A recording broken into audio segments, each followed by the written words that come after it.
Boesman and Lena, first performed in 1969, is one of Athol Fugard's most acclaimed plays. Written during the height of apartheid in South Africa, it presents a raw and haunting portrayal of displacement, dehumanization, and survival. Fugard uses two colored, mixed-race characters, Boesman and Lena, to dramatize the impact of apartheid on the human soul. The play's sparse setting and tight focus on dialogue highlight existential themes that go beyond its immediate political context. Setting and characters. The play is set in the mudflats near the Swartkos River outside Port Elizabeth. The stage is minimal, a barren, bleak landscape that mirrors the emotional and social desolation of the characters. The only characters who appear are Boesman, a bitter, broken man, hardened by a lifetime of oppression and displacement. Lena, his partner, resilient and talkative, holding on to memories and humanity despite the brutal life she leads. Athol, an old, black African man who appears midway through the play. He is mostly silent, yet his presence intensifies the moral and emotional drama between Boesman and Lena. The play begins with Boesman and Lena arriving at the mudflats, carrying all their possessions on their backs. They are weary from being evicted, again, from a white-owned land where they had squatted. Lena counts the places they've been forced to leave. Boesman, angry and dismissive, tries to silence her. They begin to build a makeshift shelter using scraps of metal and wood. As they argue and bicker, we learn about their life of constant movement and marginalization. Boesman is abusive, physically and emotionally, while Lena talks endlessly, trying to make sense of their suffering.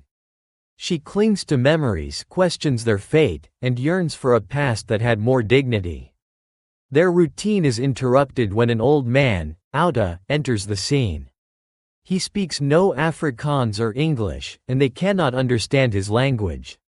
Lena, however, treats him with kindness and attempts to communicate, offering him tea and speaking to him as a fellow human being. Boesman, however, is furious and suspicious, resenting the intrusion. Through the night, Lena continues to talk to Athol and reminisce about their past.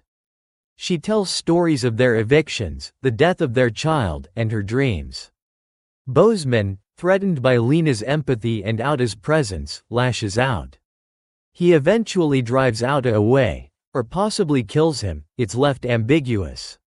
The play ends with Lena deciding to move on once again, but this time she asserts herself, refusing to let Boesman dictate the direction.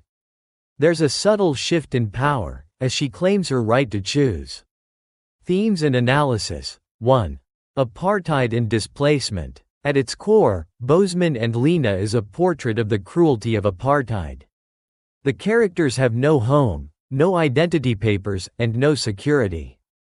They're the kicked ones, constantly uprooted and dehumanized by a racist system that views them as expendable. Lena's list of places they've been evicted from is more than a catalogue of movement. It's a history of trauma.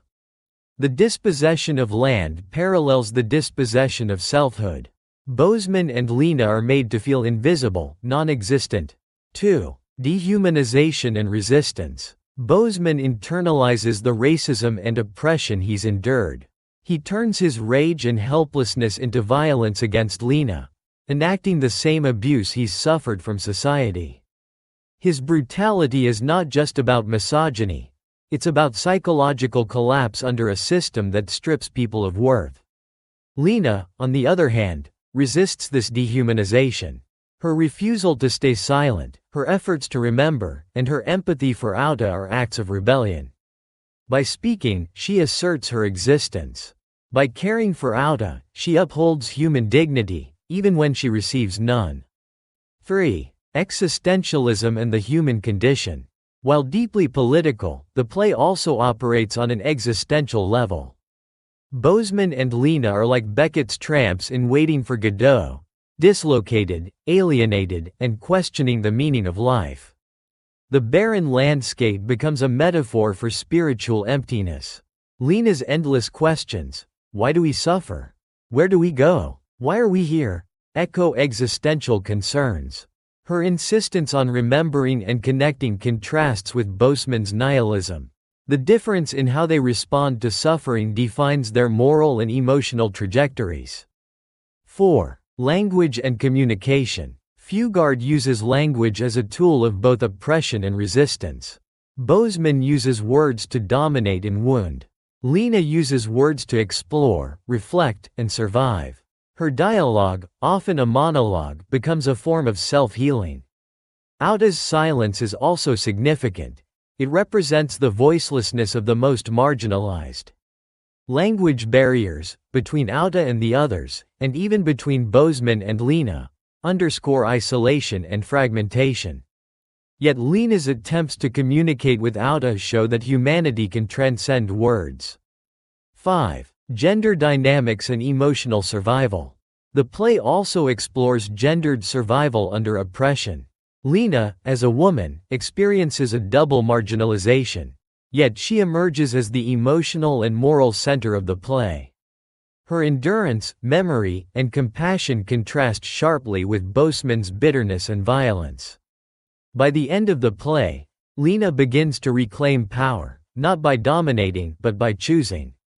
Her decision to move forward on her own terms marks a subtle but powerful act of self-liberation. Symbolism. The road in walking. Movement is constant in the play. Walking symbolizes both displacement and endurance. It is a physical expression of their status as social outcasts. The bag and bottles. The characters' meager possessions emphasize their poverty and rootlessness, but also suggest their will to survive. The mudflats. A desolate, liminal space between land and sea, the mudflats reflect the characters' in-between state, neither belonging nor completely gone. Structure and language. The play follows a single act with no scene changes, maintaining a claustrophobic, emotionally charged atmosphere. The structure intensifies the focus on the characters' psychological states. Fugard's language is raw and colloquial, grounded in South African speech patterns, but poetic in its rhythms. The shifts between harsh dialogue and Lena's lyrical monologues create emotional depth. Her voice becomes the conscience of the play, while Boesman's gruffness conceals vulnerability. Legacy and importance. Boesman and Lena is a landmark of South African theatre. It gave voice to the voiceless during apartheid and remains relevant today in its exploration of poverty, racism, and human resilience. Fugard, through his collaborations with actors like Yvonne Bryceland and John Connie, brought international attention to South Africa's political and artistic struggles. The play has been performed globally and adapted into films, notably the 2000 version starring Danny Glover and Angela Bassett, continuing to resonate with audiences as a timeless exploration of suffering and survival. Conclusion. Boesman and Lena is a deeply moving and politically potent drama that transcends its historical context to speak universally about human dignity, love, memory, and endurance. In Lena's insistence on being heard and in Boesman's tragic self-loathing, we see the cost of systemic injustice, and the fragile hope of reclaiming humanity in the face of it. Fugard's genius lies in his ability to distill a nation's pain into the intimate drama of two broken souls under an open sky.